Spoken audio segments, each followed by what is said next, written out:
کوئی اگر یہ سوچتا ہے کہ میرے پاس بہت قوت ہے، طاقت ہے، میں رات میں جو چاہوں عیش کر لوں، اپنے ہاتھوں اپنی زندگی کو تباہ کر لوں، تو یاد رکھیں نوجوانوں کی ایک خرابی جو ہمارے پاس آئی ہے، چاہے وہ مردوں کی ہو یا عورتوں کی ہو، تنہائی میں شہوتوں کو پورا کرنا۔ فرمایا گیا کہ اگر وہ اپنے ہاتھوں سے اپنی بربادی کرتا ہے اور شہوت کو پورا کر کے نہاتا بھی ہے، تو فرمایا گیا ہے کہ اس کے نہانے کے ہر قطرے سے ایک شیطان پیدا ہوتا ہے، ہر قطرے سے ایک شیطان پیدا ہوتا ہے، اور پھر وہ شیطان سارے مل کر کے اسے گناہ پر ابھارتے ہیں۔ کیوں ہم یہ سلسلہ دراز کریں؟ ہم کیوں نہ صبر کر لیں؟ اور اللہ رب العزت فرماتا ہے ان اللہ مع الصابرین، بے شک اللہ صبر کرنے والوں کے ساتھ ہے۔ صبر کس چیز میں؟ صرف کوئی مارے تو صبر نہیں، گناہوں پر صبر کرو، گناہوں پر اپنے آپ کو روک لو، اپنے آپ کو جتنا بچا سکتے ہو بچاؤ۔ مجھے بڑی خوشی حاصل ہے، بڑی خوشی حاصل ہے جن بچوں نے میرے کہنے پر انٹرنیٹ بند کیا تھا رمضان المبارک میں، پورے رمضان میں انہوں نے اسمارٹ فون نہیں یوز کیا، صرف اللہ رب العزت سے ڈر کر کے۔ میں دل سے دعا کرتا ہوں اللہ تعالیٰ استقامت عطا فرمائے۔ میرے عزیزو، میں نہ موبائل کا مخالف ہوں نہ انٹرنیٹ کا مخالف ہوں، میں نے کبھی اس کی مخالفت یہ نہیں کی کہ یہ حرام ہے، ناجائز ہے، بالکل استعمال کرو، لیکن جس بچے کے ہاتھ میں ہم ماچس دیتے ہیں اس کو یہ پتا ہونا چاہیے کہ ماچس کہاں لگائی جاتی ہے اور کہاں نہیں۔ کسی بچے کے ہاتھ میں ہم چاقو دے رہے ہیں تو اسے یہ بتانا چاہیے کہ چاقو کا استعمال کس کام کے لیے ہوتا ہے۔ اسی طرح سے میری ذمہ داری یہ ہے کہ تمہارے ہاتھ میں اگر ایک آلہ آیا ہے موبائل کی شکل میں، انٹرنیٹ کی شکل میں، تو یہ جو بم سے دھماکے ہوتے ہیں باہر، اس سے کئی زیادہ خطرناک دھماکہ تمہارا یہ موبائل تمہارے ایمان کے ساتھ کرتا ہے۔ ہر رات ایک دھماکہ ہوتا ہے اور ایمان تباہ کر دیا جاتا ہے، اخلاق بگاڑ دیے جاتے ہیں۔ کتنے ایسے ہیں جو انٹرنیٹ کے ڈسے ہوئے ہمارے پاس ہیں، جن کی راتیں خراب ہو چکی، جن کی جوانیاں برباد ہو چکی، جن کی آنکھوں کی نور ختم کر دیے گئے، جن کے ہاتھوں میں آج راشا تاری ہے۔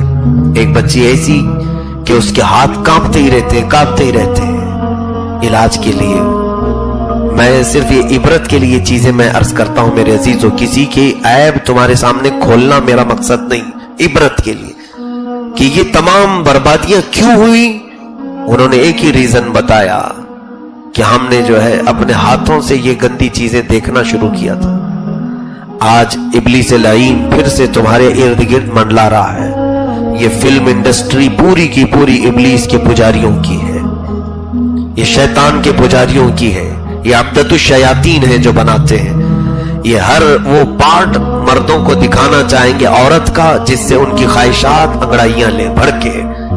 نہیں، یہ ان کو ایسی فلموں سے کوئی مطلب نہیں جس میں پورا مکمل سادگی کے ساتھ ہے، فلاپ ہے یہ چیز۔ ہاں، جس میں جتنے نمائش ہوگی اتنے زیادہ وہ ٹاپ ہے کہ اس کو دیکھنے کے لیے بھیڑیے کی طرح لوگ امڑ پڑتے ہیں۔ میں تو یہ سمجھتا ہوں کہ جو اس طرح سے ننگا جسم دیکھنے کی خواہش کی کرتے ہوئے امڑ جاتے ہیں وہ لوگ کتوں سے بھی بدتر ہیں، کتوں سے زیادہ ذلیل ہیں، کہ کتوں کے اندر جب شہوت آتی ہے تو وہ اسی طرح اپنی مادہ کے پیچھے بھاگتا ہے۔ جانوروں کی صفات تمہارے اندر، اللہ نے جو اخلاق انسانیت کے عطا کی ہیں، اپنی آنکھوں کی حفاظت کرو، شرم و حیا کو اپناؤ۔ میں نے جو سخت جملہ کہا ہے وہ ہر ایک کے لیے ہے، میں کسی ایک کے لیے نہیں، ہر ایک کے لیے۔ جو غلاظتیں دیکھنے کے لیے بھاگتا ہے وہ کتا نہیں ہے تو اور کیا ہے؟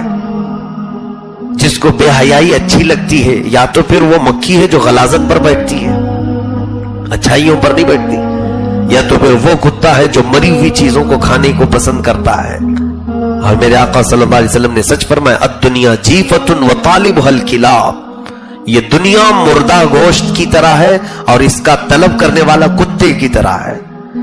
مجھ سے یہ جملہ سخت لگا نا، میں نے کتا کا میرے آقا نے سب سے پہلے بیان فرمایا۔ میں یہ رسول کریم صلی اللہ علیہ وسلم کی زبان بتا رہا ہوں۔ اللہ کے حبیب صلی اللہ علیہ وسلم نے دنیا کے طالب کو کتا کہا ہے، کتے کی طرح ہے۔ ہوتا یہی ہے کہ وہ مردہ کو کھانے کے لیے کتا کس طرح سے بھیڑ جاتا ہے، وہ کسی دوسرے کتے کو اس میں برداشت بھی نہیں کرتا، نہ پورا کھا پاتا ہے۔ اسی طرح سے آج یہ بے حیائی کو طلب کرنے والے کتنوں کی زندگیاں تباہ ہو رہی ہیں، برباد ہو رہی ہیں۔ ہر نوجوان کے ساتھ ڈسکشن میں جو اہم ٹاپک ہے وہ کیا ہے؟ عورت کا ٹاپک۔ وہ یہ سمجھتا ہے کل ملا کر کی زندگی یہی ہے اور کچھ نہیں۔ الہذا خلقت ام بہذا امرت، میں پوچھتا ہوں تم سے، کیا تم اسی کام کے لیے پیدا کیے گئے ہو، یا اللہ نے تمہیں صرف یہی کام کا حکم دیا ہے کہ راستوں پر کھڑے رہو اور ہر آنے جانے والی پر تم نظریں جماؤ؟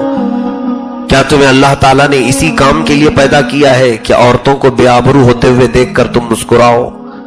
کیا تمہیں رب تعالیٰ نے آنکھیں اسی لیے دی ہیں کہ عورتوں کی بے حیائی کو تم دیکھ کر مزے لو؟ کیا رب ذوالجلال نے تمہیں یہ تمام قوت اور جوانی صرف اس لیے دی ہے کہ اس کے زمین پر رہتے ہوئے، اس کی کائنات میں رہتے ہوئے سینہ تان کر کے مولا کے خلاف تم بغاوت کرتے ہوئے گناہ کرو؟ کس کی یہ جرات ہے؟ رب تعالیٰ کو تم سینہ دکھاتے ہو، منہ دکھاتے ہو کہ دیکھ مولا تیری دی ہوئی آنکھیں ہیں اور میں کہاں استعمال کر رہا ہوں۔ یاد رکھنا جس دن مولا رب العزت جلال میں آئے پھر تمہاری آنکھیں کیا؟ قرآن پاک میں ہے قل ارأیتم ان اصبح ماؤکم غورا فمن یأتیکم بماء معین، سورہ ملک کی آخری آیت، سورہ ملک کی آخری آیت۔ ایک بزرگ نے اس کو بیان کیا کہ کون ہے اگر زمین کے پانی سوکھ جائے تو کون دوبارہ اس پانی کو لائے گا؟ قرآن کی آیت ہے، زمین کے اندر کا پانی اگر سکھا دیا جائے تو کون یہ پانی لائے گا؟ تو ایک لبرل آدمی تھا، ماڈرن آدمی، وہ آیا اس بزرگ کے پاس، کہا کہ یہ کون سی نہیں، کوئی بڑی بات تھوڑی ہے، ہمارے پاس مشینیں ہیں، پتھر پھوڑ کر کے بھی اندر سے ہم پانی نکال لیں گے، اور 400 فٹ نہیں 500 فٹ بھی ہم اندر ڈال کر کے پانی نکال لیں گے، پانی آ جائے گا۔ یہ کون سے تعجب کی بات ہے جو قرآن کہہ رہا ہے کہ پانی سوکھ گیا تو نہیں آئے گا؟ بتاؤ کون سی زمین سے نکالنا ہے، بتاؤ کون سی زمین سے نکالنا ہے؟